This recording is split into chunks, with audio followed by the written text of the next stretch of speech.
Hello, my self mister Amit Kumar Singh. बच्चों, आज polynomial class 10th का एक्सरसाइज 2.3 के क्वेश्चंस को मैं डिस्कस कर रहा हूँ।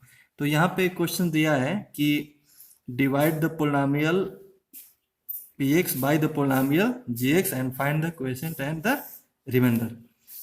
तो देखिए, मतलब ये यहाँ पे एक पोलिनोमियल ये दिया हुआ है और एक पोलिनोमियल आपका ये दिया हुआ है। तो इसमें आपको इसे डिवाइड करना है। Divide the polynomial px by the gx and find the quotient of remainder.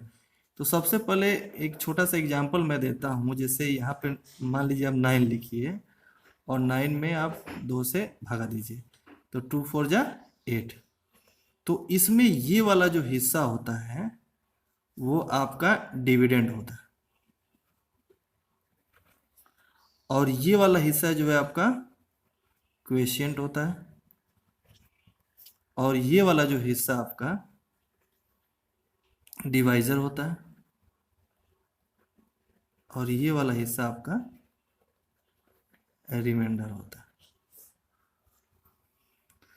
तो आपको ये चीज़ जानकारी होनी चाहिए कि ये डिविडेंड होता है, ये आपका डिवाइजर होता है, ये आपका क्वोशिएंट होता है, और ये आपका रिमाइंडर होता है। यानी कि जिसमें हम डिवाइड करते हैं वो डिविडेंड होता है, जिससे हम डिवाइड करते हैं वो डिवाइजर होता है, जो रिजल्ट आता है क्वोशिएंट जो बचता है वो रिमाइंडर। तो चलिए इसमें डिवाइस हम करें।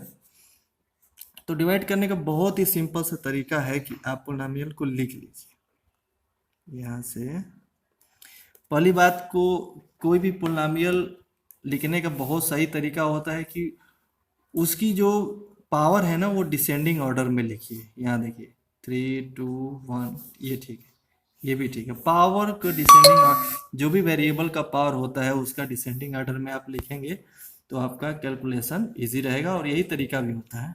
तो चलिए डिवाइड करते हैं। हमें इसमें इसे भाग देना है।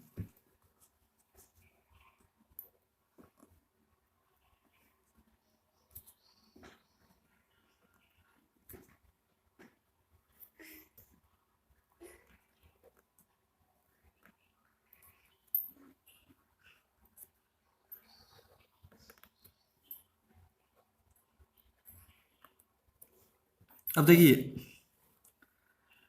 क्या यहाँ पे हम करते हैं।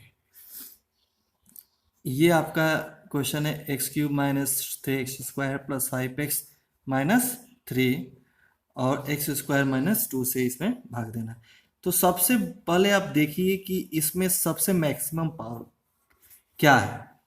तो सबसे मैक्सिमम पावर, x का मैक्सिमम पावर सबसे बड़ा क्या है, x⁻3। तो आप x उसको एक मैक्सिमम पावर वाले हिस्से को पकड़ लीजिए। तो यहाँ सबसे बड़ा पावर x⁻3, और इसके साथ जो भी हो, माइनस हो प्लस हो, जो भी नंबर भी अगर इसके बगल में हो, जो भी वो सब ले लीजिए। तो यहाँ पे आपको देखिए, यहाँ पे प्लस x³ है, तो आप यहाँ पे एक ऐसा वेरिएबल सोचे कि उसमें मल्टीप्लाई करने की ये सेम रिजल्ट आ जाए। यानी कि सबसे पहले तो आप वो बड़ा वाला डिग्री आप इस वेरिएबल में, इसको सॉल्व करने का एक सीधा सा तरीका होता है कि जो वेरिएबल होता है आप उसमें सबसे बड़ा पावर जो है वो देखिए, और उसके साथ जो भी वो सब ले लीजिए। तो यहाँ x³ है, इसके साथ प्लस है, और इसके साथ कोई नंबर है ना, हाँ 1 है, 1 है। कहीं कहीं पे 7 या 5 भी होता तो मैं उसको भी ले लेता, लेकिन यहाँ पे केवल +1 है, तो कोई दिक्कत नहीं। तो यही चीज़ लाने का प्रयास करिए। यानी कि हम यहाँ से ये पूरा हिस्सा उठा लिए जो कि प्लस x³ है।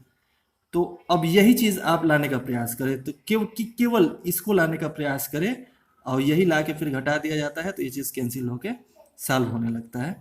तो आप सबसे पहले इसमें कितने से मल्टीप्लाई करेंगे तो ये वाला रिजल्ट आएगा। तो यहाँ देखिए, अगर मैं 1 से मल्टीप्लाई कर दूं तो यहाँ देखिए 1 से इसमें मल्टीप्लाई करिए x³, और 1 से इसमें भी करना पड़ेगा ना, तो -2x।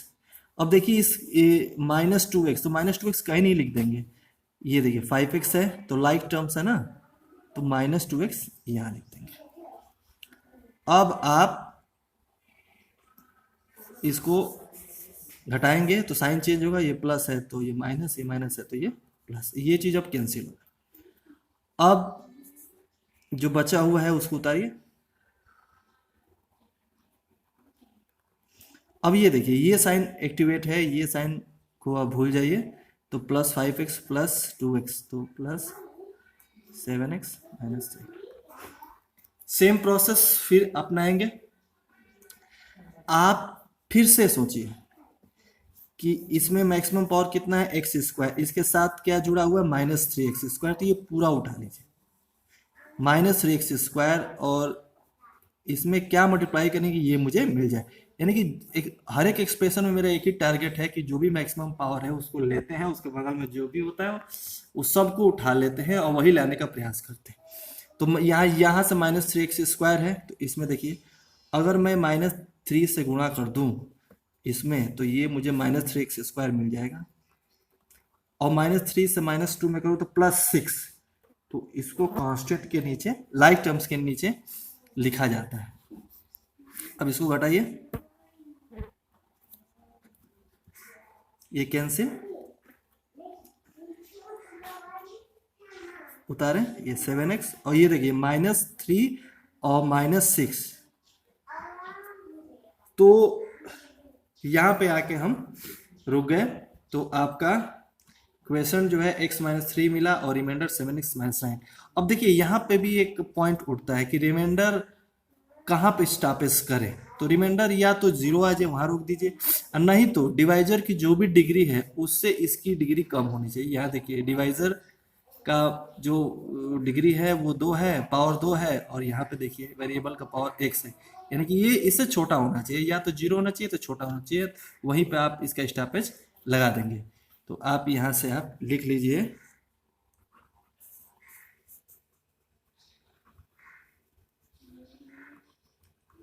क्वेश्चन आपका x-3 और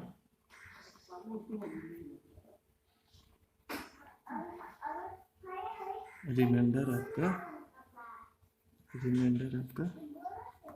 7x-9